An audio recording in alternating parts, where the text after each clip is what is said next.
Lelo panyasa voice box tafuna kubweretseni kulankhula kwa bambo Bile Banda nditi matikhale limodzi pa panyasa voice box timve kuti Bile Banda akamba zotani zokhuzana ndi ndale zathu kayendetsedwe ka dziko komanso utsogoleri wabwino kuno kwathu Malawi ndipo akamaliza mwachizoloweza Malawi timati kupempheni musangochoka mutiuze maganizo anu in the comment section below pompano pa panyasa voice box.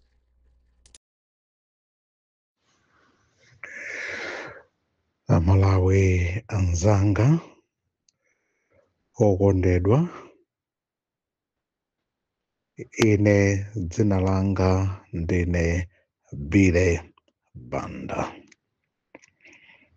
Dzina langa ndine Bile Banda. Choyamba ndiyambe ndafunira mafuno abwino kwambiri Professor Arthur Peter Mutharika. Pamene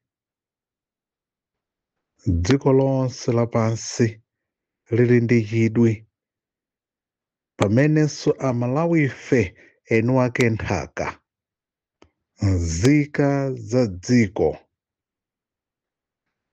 tikutha kuyamba kuona kuzindikira kuti Malawi wina watsopano, tifuna tione Malawi wina under the leadership of His Excellency Professor Arthur Peter Mutharika. Your Excellency, my name is Bile Banda. Let me begin by conveying my strongest heartfelt congratulations to you, sir, for the victory. Your Excellency, it was not an easy road. It was indeed the strongest struggle. That effectively means that this government was not a government that was properly run under the so-called Chakwera. Chakwera took this country through a coup. Many Malawians, many people within and out of the country and across the country and across the globe will testify and agree with me that this country was indeed taken through a coup. Receive, Your Excellency, my heartfelt congratulations, sir. And many people are now waiting for a new government, a new economic recovery, which is why it is imperative that every citizen, every key person, every corner of this country, from Sanje to Chitipa, from here in Blantyre,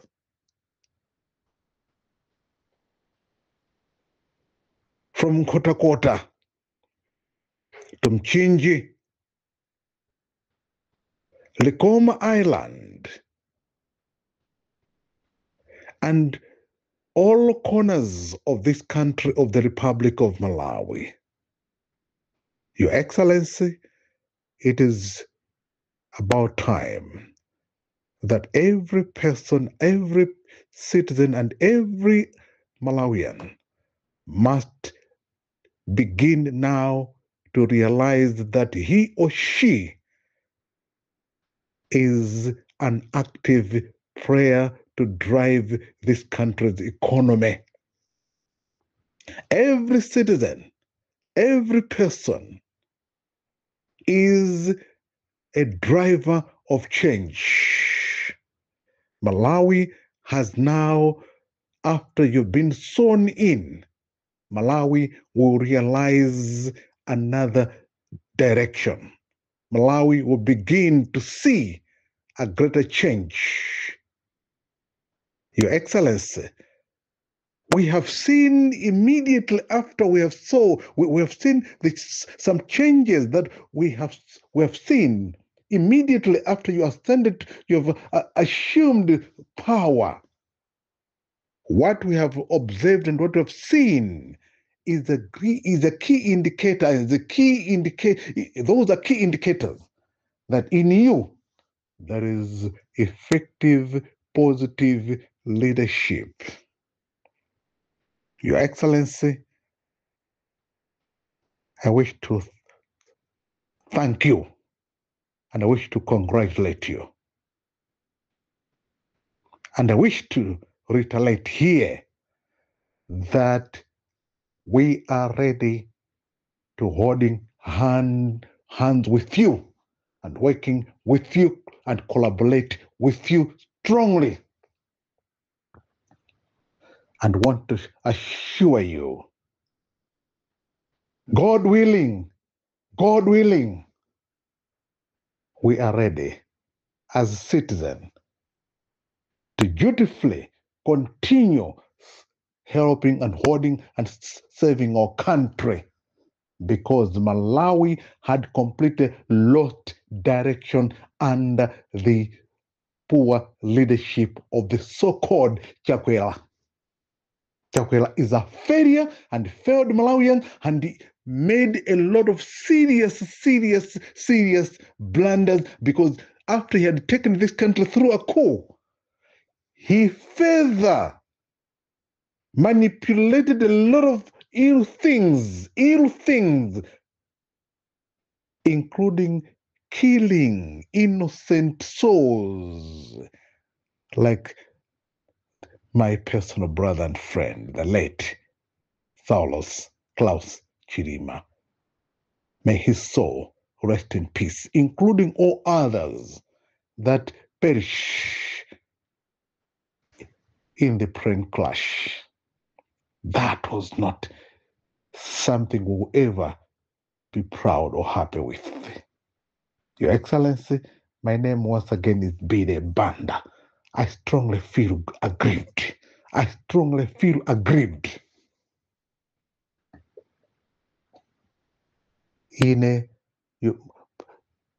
Your Excellency, sindimembekezera kunena kuti pali anthu ena amatha kuona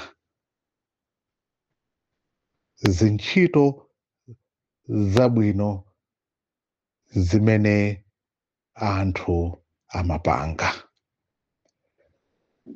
Ndalandira ma threats ambirimbiri, which is why I was confined myself ndimalephera kupanga zinthu mumtendere, kulephera bata ndi mtendere, chifukwa palibe china chilichonse chimene ine, right from day one of the leadership of Chakwera, ine Bide Banda ndapanga actively involved in serving this country, in beginning kuti nditumikire dziko langa, kuti mwina ndithe kuona mene dziko litingathe kulitengera chitsogolo. Sindimadziwa, Your Excellency, kuti pali anthu ena amene akuona komanso amadziwa, kuti pali ena amene akuyesetsa kuwunikira kapena kuteteza dziko, kuti dzikoli lisafoke o lisapite, lisagwe o lisakumane ndi mikwingwirima. Your Excellency, ine ndikulephera kufotokoza chimwemwe chimene ndikukhala nacho mpaka na lero. After lero boma litatengedwa kuti mwatenga boma, chimwemwe chimene chili mumtima mwanga nchachikulu, chimodzimodzinso Amalawi ambiri, chimwemwe chawo nchachikulu kwambiri, ndipo ndofuna ndiwathokoze komanso ndiwalimbikitse kunena kuti nzika za dziko kwina kulikonse kumene amalawi ali nyengo iyi pamene tikusangalala tizindikire kunena kuti tili ndi udindonso olichitira ubwino dziko lathu pozindikira kuti udindo si wa munthu mmodzi. Wina aliyense ali ndi kuthekera, wina aliyense apange mbali yake kukugwirani dzanja komanso kukupangani sapoti pozindikira kuti dziko linolo zinthu zambiri zasokonekera ndipo zinthu zambiri zinabwerera mbuyo, ndipo chifukwa chaichi amalawi tizindikire kuti tidzuke, tisamangoyembekezera kuti atichitire zinthu ndi wakuti. Ngati zikadatero akadatha kutuma amene anatenga boma nthawi imeneyo, kodi adapangira dziko adalitani, adalipangira chani dziko lake? Kodi achakwera adatumikira Malawi? Achakwera adatumikira nzika za dziko lino kuti titenge nawo gawo? Kodi ngati zidalitero mudatipatsa ntchito zanji? 1 million jobs munapanga promises zija tapangako tatenga nawo gawo? Kodi amalawi kwina kulikonse, can they come out publicly and confess and tell the nation and citizenry kunena kuti mutalanda boma okapena titatenga boma ali kuti ife ndikumapanga zakuti ndipo tachita mbali yathu ndipo tatumikira dziko, tateteza dziko lanu nzika, tapanga izi tapanga izi tapanga izi? Can they come out? Can Lazaro come out clearly? Nduna zanu ngakhale aziphungu anu, no wonder ambiri agwa. Mulungu wakumwamba mulowerere mumteteze Profesa Arthur Peter Mutharika, mumuchitire chifundo Mulungu wathu, mumuteteze moyo wake, muchinjirize pamene iye ali, ndipo mukhwimitse chitetezo ngati mwene anthu ambiri akulankhulira, akudandaulira ndi kukunikirani chitetezo. Pena paliponse pakhale chitetezo chokhwima, kuti nzika zizitha kukhala omasuka pena paliponse, because security is the driving force. Chitetezo ndichofunika, ndichoyenereka, choti wina aliyense is a key player, komanso aliyense ndi security, ndi chitetezo cha nzake kuti dziko lipite chitsogolo. We need a secure environment. Your Excellency, mwina munapanga observe ndinakhala chete, sikuti sindimafuna, koma ndimati ndi bwino mwina kukhala kaye chete nkulola kuti zinthu ziyende ngati madzi. Koma pano ndachiona choyenera kuti Your Excellency, momwe anthu akuyankhulira, ndipo anthu ambiri atilimbikitsa, ndipo ndiwathokoze, ndipo ndikuthokozanso kwambiri kuti Mulungu wakumwamba mukwezeke, mutamandike. Glory goes to God. Glory and honor goes to God. Ulemu ndi ulemerero upite kwa inu Mulungu wakumwamba. Mphambe, ala, chiuta, mulandire ulemu. Ndipo ine ndikulephera kulankhula chifukwa Mulungu wakumwamba mmatichitira zambiri zokoma. Mmatichitira zambiri zokoma, mwatisunga ndi kutiteteza mnyengo zosiyana-siyana. Chifukwa chaichi Mulungu wakumwamba ulemu ndi ulemerero ukhale kwa inu. Ndipo tikulephera mawu amene oti tilankhule kukuyamikani tilibe, koma ndipemphe ndikugwirizana ndi anthu amene alankhula apa ine sindimadziwa kunena kuti alipo anthu ena amene akupanga observe zomwe anthu ena, ntchito yowawitsa imene tikupanga, kuti ena akukufunira zoyipa koma ena Mulungu akukupempherera. Mulungu mudalitsike mulungu mukwezeke, mulungu mulemekezeke. Mamoski amene makhala mukulipembedzera inshallah ulemu ndi ulemerero ukhale kwa inu, chifukwa chakuti mwakhala mukutiikiza mu mapembedzero anu, kutipempherera. Makhala kuma mosque, mapita kumapiri, ena makhala manyumba, ena makhala makachisi, ena makhala madera osiyanasiyana kupempherera dziko lathu. Ndi chifukwa chake we saw that huge crowd of celebration, komanso a huge turnout. Kukanena kuti no, enough is enough. We need to go back to where we belong. We need to go back to where we belong. Your Excellency, Professor Arthur Peter Mutharika, we thank God. Inshallah, we thank God. We glorify God. We have suffered. Ndipo mulungu wakumwamba akwezeke, atamandike. Mwatichitira zambiri, mwateteza mioyo yathu mulungu wathu. Ndipo timausowa mtendere mu mtima mwathu ulokapena kuti tiyende utipange zinthu zoyenereka timalephera. Ndipo mungathe kuona mulungu wathu kusowa kwa mankhwala mzipatala ndi vuto lalikulu limene likadatenga ngakhale miyoyo yathu, ngakhale miyoyo yathu ambiri. Kwa mulungu mwateteza miyoyo yathu.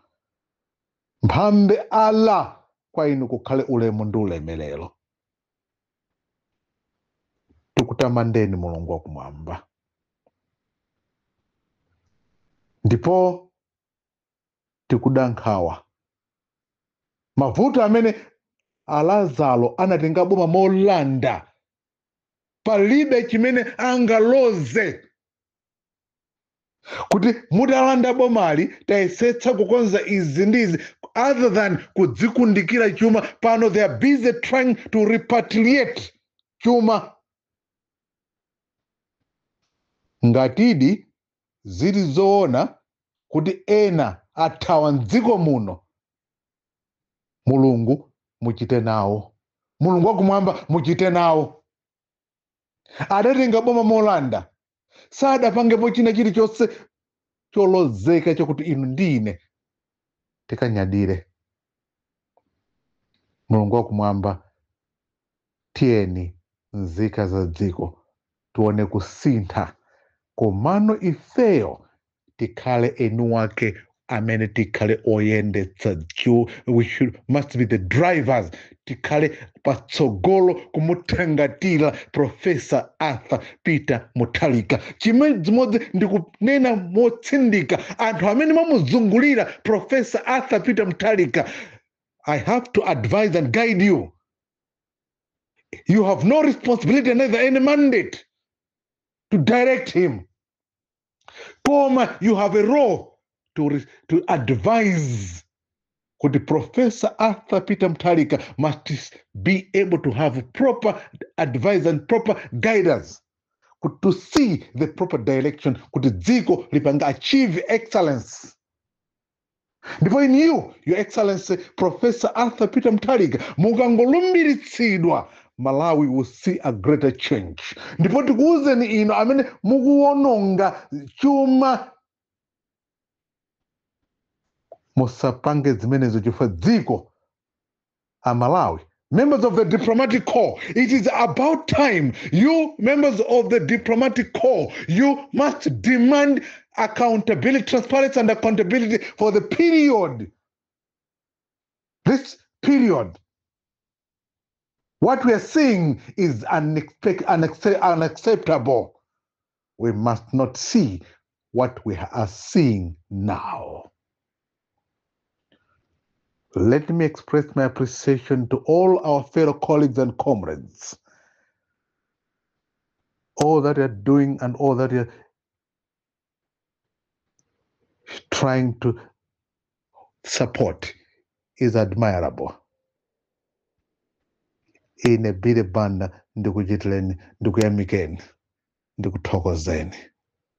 Ndipo amayi ndi abambo tiye tigwirane manja timuthangatire Profesa Arthur Peter Mutharika. Nyengo ndi nthawi ndi ino tsopano, tione Malawi wina tibwerere kumene tachokera. Ngati momwe ana Israeli ankadandaulira, Mulungu amadziwa ndipo Mulungu amapereka zinthu moyenera. Chifukwa chaichi ndiwathokoze Amalawi wonse, komanso ndithokoze amene mwakhala muli nafe kapenanso muli ndi okonzeka kuyenda ndi Profesa, komanso mwakhala muli okonzeka ndi nthawi tsopano. Wina aliyense, whether you were in a wrong camp, bwererani ndi nthawi tsopano kugwirana manja kuteteza dziko la Malawi. Let us defend defensively our mother Malawi. Inshallah, may we hold our hands and liberate our mother Malawi. For this is my prayer in Jesus Christ's name. Amen and amen and amen.